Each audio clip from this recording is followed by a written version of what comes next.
Hello friends, today I will discuss a very important form of marriages, that is anulom and प्रतिलोम marriages. आज हम शादी के एक अन्य रूप पर चर्चा करेंगे, यह है अनुलोम विवाह एवं प्रतिलोम विवाह। ये देख लीजिए, अनुलोम एंड प्रतिलोम विवाह यह प्राचीन काल में बहुत प्रचलन में था और आज भी यह प्रचलन में है। अंतर इतना ही है कि प्राचीन काल के जो कानून थे, जो स्मृतिकार थे, उसको मान्यता नहीं देते थे, लेकिन आज का हमारा जो कानून है, भारतीय विवाह अधिनियम, बल्कि कहिए कि भारतीय हिंदू विवाह अधिनियम, इंडियन हिंदू मैरिज एक्ट, अब इसको मान्यता दी गई है। ये जो विवाह थे, ये और कुछ नहीं बल्कि इंटरकास्ट मैरिज थे, अंतर जातीय विवाह। प्राचीन समाज इसको बहुत सम्मान की दृष्टि से नहीं देखता था और अंतर जातीय विवाह को, इंटरकास्ट मैरिज को हतोत्साहित करता था। इन्हीं दो फॉर्म पर हम चर्चा करने जाएंगे, लेकिन सबसे पहले हम इसके इतिहास में जाना चाहेंगे।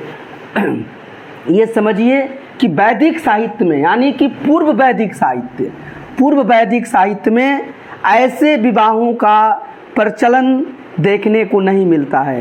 ये हम किस आधार पर बात कर रहे हैं? एक्चुअली उस ग्रंथ में ऐसे शब्दों का उल्लेख नहीं है, यानी अनुलोम विवाह और प्रतिलोम विवाह की चर्चा विशेष रूप से नहीं की गई है। लेकिन सबसे पहले हम देखते हैं कि पाणिनि ने अष्टाध्यायी में इसका वर्णन किया है। आपको ये समझना चाहिए कि पाणिनि का जो अष्टाध्यायी है वो व्याकरण का एक बहुत ही सुप्रसिद्ध ग्रंथ है, लेकिन व्याकरण के साथ ही साथ तत्कालीन समाज के बारे में, तत्कालीन इतिहास के बारे में भी उससे बहुत अच्छी जानकारी मिलती है। तो सबसे पहले हम देखते हैं कि अष्टाध्यायी जो पाणिनि ने रचित किया है उसमें इसका वर्णन है, और उसके बाद स्मृति ग्रंथों और धर्म सूत्रों में भी इसका वर्णन आता है। उदाहरण के तौर पर गौतम धर्म सूत्र में हम अनुलोम और प्रतिलोम विवाह के बारे में चर्चा पाते हैं, मनु स्मृति में पाते हैं, याज्ञवल्क्य की स्मृति में पाते हैं, और वशिष्ठ ने भी इसकी चर्चा की है। तो इस तरह से हम बोल सकते हैं या हम अनुमान लगा सकते हैं कि अनुलोम विवाह एवं प्रतिलोम विवाह का प्रचलन उत्तर वैदिक काल में बढ़ा, और ये तो इसका इतिहास हुआ। और यह प्रचलन आगे बढ़ता ही गया। गुप्त काल और मध्यकाल में इसका प्रचलन और ज़्यादा बढ़ा है। अब देखिए, शास्त्रकार, जो तत्कालीन शास्त्रकार हैं, वो अनुलोम विवाह को तो मान्य मानते हैं, हालांकि प्रोत्साहित नहीं करते हैं, अच्छा नहीं मानते हैं, लेकिन फिर भी इस तरह के विवाह की मान्यता देते हैं।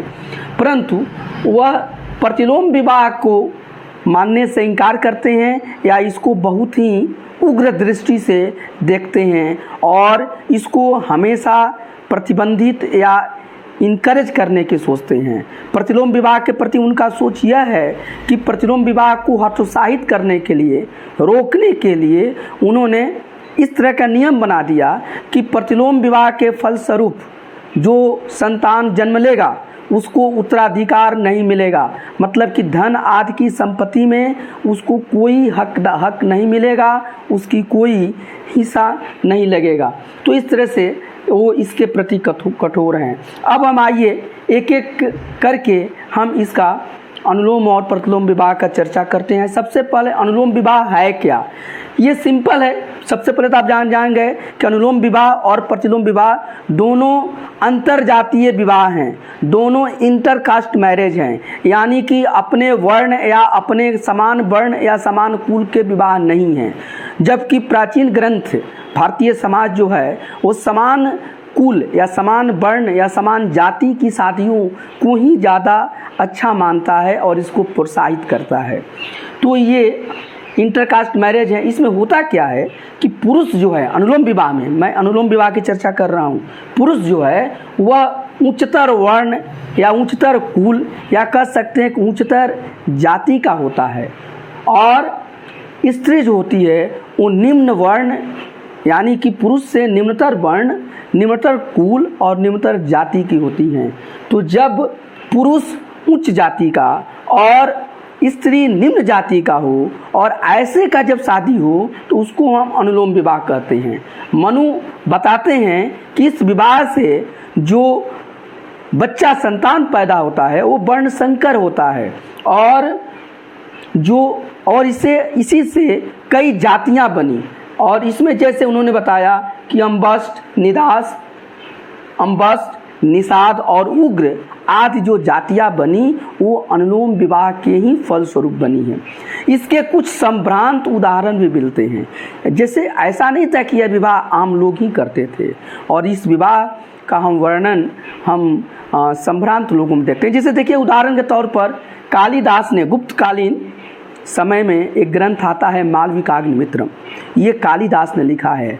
और आपको पता होना चाहिए कि कालिदास चंद्रगुप्त विक्रमादित्य के दरबार में रहते थे और उस समय के 9 रत्नों में से एक थे। तो ये जो कालिदास हैं उन्होंने जो ग्रंथ लिखा मालविकाग्निमित्रम, उसमें अग्निमित्र ब्राह्मण जाति का है और उसकी शादी मालविका से होती है जो छत्रानी है, मतलब क्षत्रिय जाति की है। तो इस तरह से अग्निमित्र उच्च जाति या उच्च वर्ण या उच्च कुल का माना गया और मालविका को उस अग्निमित्र के तुलना में निम्न वर्ण, निम्न जाति या निम्न कुल का माना गया। और दोनों में शादी होती है और उन्हीं के स्टोरी पर ये मालविकाग्निमित्रम रचित है कालिदास की। फिर हम देखते हैं कुछ समय का जो वाकाटक राजा थे, वाकाटक वंश के राजा जो थे रुद्रसेन, वो ब्राह्मण थे और उनकी शादी प्रभावती गुप्ता से होती है। यानी प्रभावती गुप्त चंद्रगुप्त द्वितीय, जिसे हम चंद्रगुप्त विक्रमादित्य भी बोलते हैं, उनकी पुत्री हैं, उनसे शादी होती है। और बाद में प्रभावती गुप्त जो हैं वो उस राज्य की, वाकाटक राज्य की पट महिषी भी बनती हैं। तो हम ऐसा संभ्रांत शादियां भी देखते हैं जो उस समय इंटरकास्ट मैरिज हो रहे थे, लेकिन फिर भी स्मृतिकारों ने ऐसी शादियों को बढ़ावा देना उचित नहीं समझा। और फिर भी वो अनुलोम विवाह के प्रति तो थोड़ा उनका सॉफ्ट कॉर्नर है, लेकिन प्रतिलोम विवाह पर तो बहुत ही कठोर हैं। तो फिर हम इसके आगे आपको प्रतिलोम विवाह को बताते हैं। अब हम प्रतिलोम विवाह पर चर्चा करेंगे। जैसा कि हमने बताया था कि प्रतिलोम विवाह में पुरुष जो होता है वो निम्न वर्ण। अब हम दूसरे प्रकार की शादी की चर्चा करेंगे, यानी दूसरे प्रकार के विवाह की, जो प्रतिलोम विवाह है। देखिए प्रतिलोम विवाह ये दूसरा है, बहुत सिंपल है। ठीक यह अनुलोम विवाह के विपरीत है। यानी प्रतिलोम विवाह में पुरुष निम्न वर्ण, कुल या जाति का होता है। निम्न मतलब कि स्त्री के तुलना में निम्नतर वर्ण, कुल और जाति का पुरुष होना चाहिए, और स्त्री जो है वो पुरुष के अपेक्षाकृत उच्च वर्ण, कुल और जाति की होती है। तो जब ऐसा विवाह होता है तो इसको प्रतिलोम विवाह बोलते हैं। यानी कि प्रतिलोम विवाह में पुरुष निम्न जाति, निम्न वर्ण या निम्न कुल का होता है और स्त्री पुरुष के अपेक्षाकृत उच्च वर्ण, उच्च कुल और उच्च जाति की होती है। ऐसे शादी को प्रतिलोम विवाह कहते हैं। और हम ये देखते हैं कुछ समय के स्मृतिकार इस तरह के विवाह को बिल्कुल प्रोत्साहन देना नहीं चाहते हैं, और इसके लिए तो मैं समझाया भी है कि उन्होंने ये नियम बना रखा था ऐसे विवाह को प्रतिबंधित करने के लिए, ऐसे विवाह को हतोत्साहित करने के लिए कि ऐसे विवाह यानी कि प्रतिलोम विवाह के फलस्वरूप जो संतान जन्म लेगा उसको संपत्ति आदि में अधिकार नहीं दिया जाएगा। हालांकि उस समय के ग्रंथों में ऐसे विवाह के भी बहुत सारे उदाहरण मिलते हैं, और ऐसा नहीं था कि ऐसा विवाह आम लोग ही करते थे, बल्कि संभ्रांत लोग भी, राजा भी इस तरह के विवाह करते थे और ऐसा प्रचलन मिलता है। उदाहरण के तौर पर देखिए कि कदम वंश, जिसका कि संस्थापक मयूर शर्मा थे, वो ब्राह्मण थे, और उसी वर्म का उसी कदम वंश का ही ब्राह्मण वंशीय ये राजवंश है। इसके जो राजा हैं काकुत्स वर्मा, उन्होंने अपनी कन्याओं की शादी गुप्त नरेशों से किया, और गुप्त नरेश जो थे वो वर्ण व्यवस्था में ये कदम वंश यानी काकुत्स वर्मा जो कि ब्राह्मण से निम्न स्तर के माने जाते थे। तो यह शादी भी, ऐसी शादियां भी, ऐसा विवाह भी यह प्रतिलोम विवाह ही हुआ। फिर देखिए ये बहुत प्रसिद्ध एक कहानी है राजा ययाति और देवयानी की शादी का, देवयानी के विवाह का। और आप देखिए कि राजा ययाति जो हैं वो भारत के राजा थे, भारत वंशीय राजा थे, ये चंद्र वंशीय राजा थे, क्षत्रिय थे। और इनकी शादी देवयानी जो ब्राह्मणी थी और वह शुक्राचार्य की पुत्री थी। शुक्राचार्य उस समय के प्रसिद्ध दैत्य गुरु थे और ब्राह्मण थे, बहुत प्रकांड विद्वान और तपस्वी भी थे। तो उनकी पुत्री से शादी हुआ। तो यह भी शादी प्रतिलोम विवाह के ही श्रेणी में हुआ। लेकिन एक बात बताना चाहेंगे, इसमें बहुत रोचक कहानी है कि यह शादी जो है चूँकि प्रतिलोम में है और परिस्थिति बस देवयानी बार बार जिद कर रही हैं, आग्रह कर रही हैं, निवेदन कर रही हैं राजा ययाति से कि आप हमको अपनाइए, हम आपको मन ही मन पति रूप में स्वीकार कर चुके हैं। लेकिन यह राजा ययाति उस समय के प्रतापी राजा होने के बावजूद भी अपनी लाचारी मजबूत उनके सामने व्यक्त करते हैं कि किस तरीके से मैं आपसे शादी करूं, मैं तो क्षत्रिय वर्ण का हूं और आप ब्राह्मणी हैं, आप शुक्राचार्य जी की पुत्री हैं, आपसे मैं शादी का दुस्साहस कैसे कर सकता हूं, ये अच्छा नहीं होगा। तो उनका ये जो वक्तव्य है उस समय के समाज के मजबूरी को ये दिखाता था। और इसमें छोटी सी रोचक कहानी है, आपके रुचि को और आगे बढ़ाने के लिए मैं ये समझाना चाहूँगा कि एक्चुअली इसमें होता क्या है कि ये उस समय के जो दैत्य राजा थे वो वृषपर्वा थे, जिनके गुरु शुक्राचार्य जी थे। और वृषपर्वा की पुत्री का नाम शर्मिष्ठा था, शुक्राचार्य जी की पुत्री का नाम देवयानी था। दोनों आपस में ये सहेलियां भी थी, आपस में मित्र भी थी। दोनों एक दिन हंसते खेलते जाकर नदी में स्नान करती हैं। स्नान करने के बाद जब आती हैं, संजोग बस उनके कपड़ा का अदला बदली हो जाता है और इसी से विवाद पैदा होता है और यह विवाद झगड़ा तक चला जाता है। शर्मिष्ठा जो है ताना मारती है कि आप मुझसे क्यों कैसे बात कर रही हो, मैं तो दैत्य राजा की और दैत्य राजकुमारी हूँ और तुम तो शुक्राचार्य जो मेरे पिता के पैसों पर, मेरे पिता के द्वारा प्रदान किए गए धन पर पलते हैं और उनकी तुम पुत्री हो शुक्राचार्य की। तो इस तरीके से विवाद बढ़ता है। यह विवाद बाद में ये झगड़ा बढ़ते बढ़ते मारा पीटी पर चला जाता है, मारपीट हो जाता है दोनों में। और ये जो दैत्य राजकुमारी हैं देवयानी से मजबूत पड़ती हैं, इनको ये पीट कर और पास के कुएं में ढकेल देती हैं और फिर वो घर चली जाती हैं। और कुएं में जाने के बाद चूँकि कुआं में पानी नहीं था, सूखा कुआं था, वहाँ पर देवयानी बहुत घायल अवस्था में कराह रही हैं।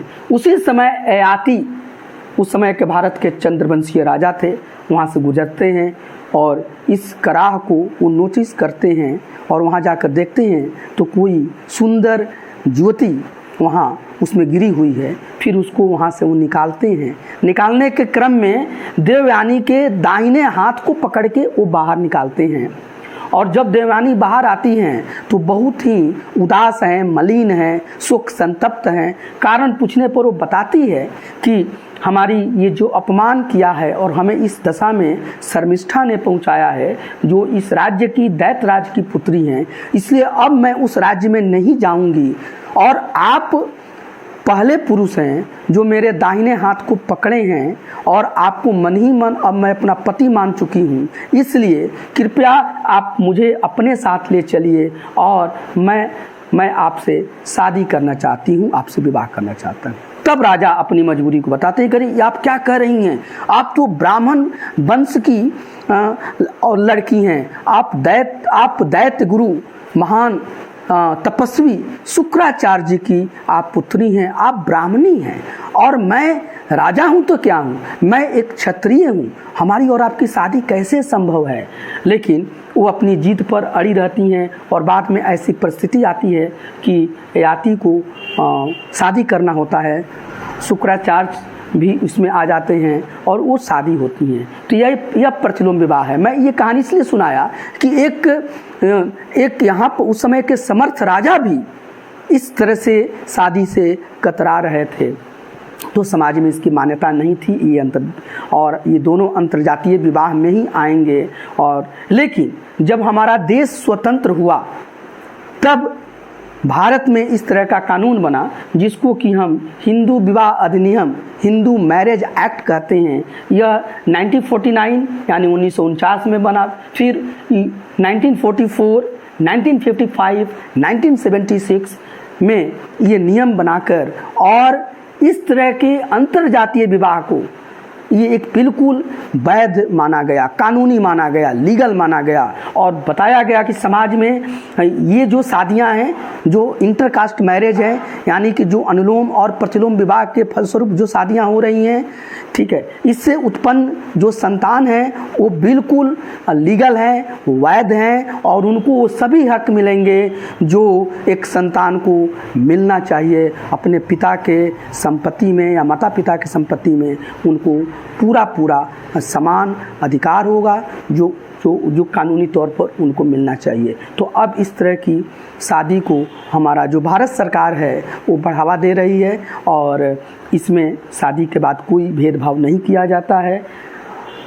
ये टॉपिक लेके हम चल रहे हैं, इंडियन कल्चर एंड सिविलाइजेशन, भारतीय संस्कृति और सभ्यता, ये तो सभी के लिए महत्वपूर्ण है। हर भारतीय को, इंडियन को इसको पढ़ना चाहिए और जो भी समझना चाहिए अपने संस्कृति को, अपने कल्चर को। लेकिन विशेष रूप से यह उन स्टूडेंट्स के लिए इम्पोर्टेंट है जो अपनी एग्जिस्टेंस के लिए, अपने आगे बढ़ने के लिए कॉम्पिटिटिव परीक्षाओं की तैयारी कर रहे हैं, सरकारी नौकरी चाहते हैं।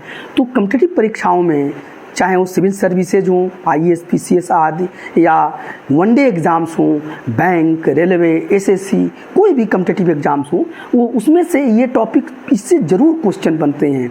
इसलिए उन छात्रों से निवेदन है कि इन क्वेश्चन को आप इसको देखिए और इंडियन कल्चर और सिविलाइजेशन पर जो हम लेक्चर दे रहे हैं, जो वीडियो बना रहे हैं, उसको सबको देखिए। जैसे इसके पहले हमने संस्कार को बनाया, फिर हमने विवाह को बनाया, विवाह मतलब 8 प्रकार के विवाह, फिर आज हमने जो एक स्पेशल फॉर्म ऑफ मैरिज है, अनुलोम और प्रतिलोम मैरिज, इस पर हमने चर्चा किया और फिर आगे भी हम करेंगे। और ऐसे टॉपिक से कम 20 क्वेश्चंस आ जाया करते हैं, तो ऐसे चुनिंदे सब्जेक्ट इसमें हम डालेंगे। आप इसको ज़रूर पढ़िए और इसका लाभ उठाइए और अपने जीवन को उज्जवल बनाइए। और साथ ही साथ अगर आप इसको पहली बार देख रहे हैं तो इसको ज़रूर सब्सक्राइब कीजिए और शेयर कीजिए, लाइक कीजिए और इसके बेल आइकन को दबाना मत भूलिए। और जो इसके पहले के जो प्रीवियस वीडियो हैं, जैसे संस्कार और विवाह, उसका भी लिंक इसमें हम डाल देंगे और उसका आप लाभ उठाइए। एक और बात बताएंगे कि इन सभी का जो PDF फॉर्म में इसका हम लेक्चर जो है इसमें डाउनलोड कर देंगे और उससे आप लोग डाउनलोड कर लीजिएगा, जिससे आपको ज़्यादा से ज़्यादा लाभ होगा। और कोई आपका कमेंट हो, कोई रिमार्क हो तो आप ज़रूर भेजिएगा, ताकि हम और आपके फ़ायदे के लिए और आपके लाभ के लिए हम काम कर सकें। धन्यवाद।